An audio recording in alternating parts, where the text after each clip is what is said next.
This week we have taken a trip back to the 1800s to an old West boom town called Discovery City.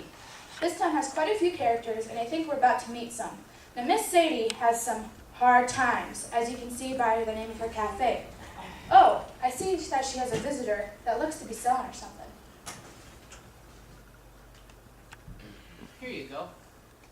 This is what you're calling more precious than gold? Yep, it's a gospel tract. It's about the good news of Jesus and how to become a child of God. Nothing's more valuable than that. Not even all the gold in the world. Well, all I'm gonna say is if you plan on paying for your supper with one of these, you're either gonna be washing a lot of dishes or staying the night in jail over there.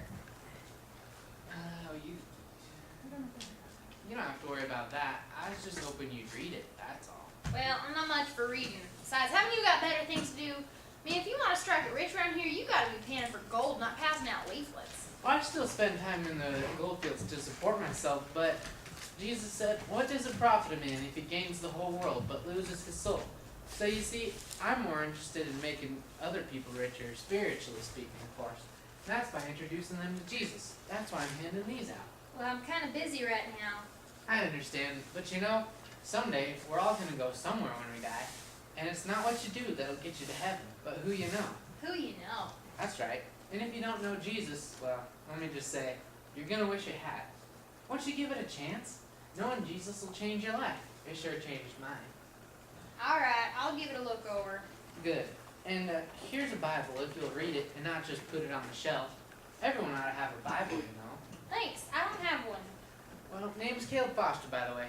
It was nice talking to you. I gotta get back to my campsite. My mule hates it when I leave it like this. Nice talking to you too.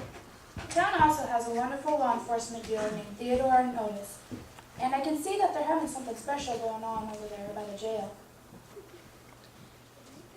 Alright, let's get this over with. Raise your right hand. Like this? Your other right hand. Sorry. Alright, now say these words after I say them, just like I say them.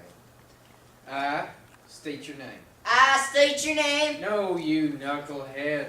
Say I, Otis Henry, I, Otis Henry, promise to perform promise to perform all the duties of deputy. all the duties. What to do everything? That's not what it means. Just say it. Okay, but I ain't none too happy about it. Just say it. All the duties of deputy. All the duties of deputy And to the best of my abilities. to the best of my abilities. And to uphold all the laws of the town. Now there you go again. I have to uphold all the laws. Now if I'm doing all that, what are you going to be doing? Forget it. Here's your badge. Miss Sadie sure has had a change of heart. See the new name of her cafe? And it's a happening place. I see that we have another visitor who's chatting with Miss Sadie. Here's your toast. Now, is there anything else I can get you? Coffee or orange juice? No. You see, I'm not too hungry. I never eat too much just before an audition. Audition? Mm-hmm. And I have a very good feeling about this one. The judges will be enthralled with my performance, and then voila! Fame and fortune will be just around the corner. Well, gee, I had no idea you were The name Petunia Periwinkle is about to become a household word. Petunia Periwinkle. You've heard of me? Oh, well, no, can't say as I have, but maybe I better get your autograph right now while I still can. That might not be a bad idea. So, how many auditions have you had?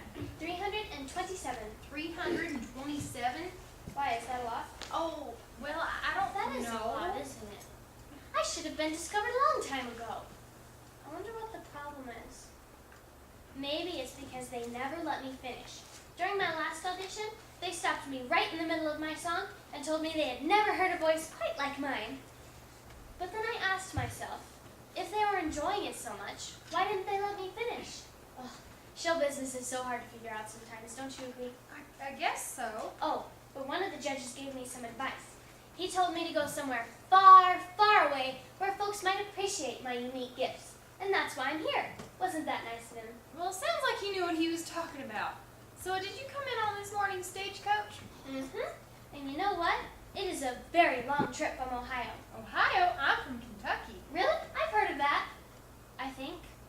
Is it far from here? It's right next to Ohio? Oh, I've never been very good at biology. Right. Well, you got a place to stay yet? Mm-mm. Where would you suggest? Oh, that's easy. Bailey's boarding house is right behind the general store. Boarding house. But what about hotels? Well, we had a real nice one, but it burned down 3 years ago. No hotels?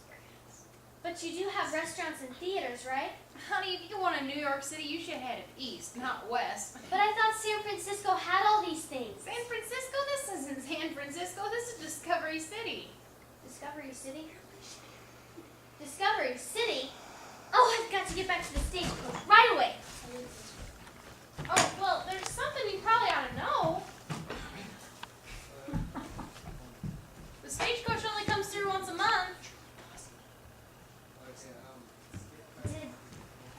Did you say once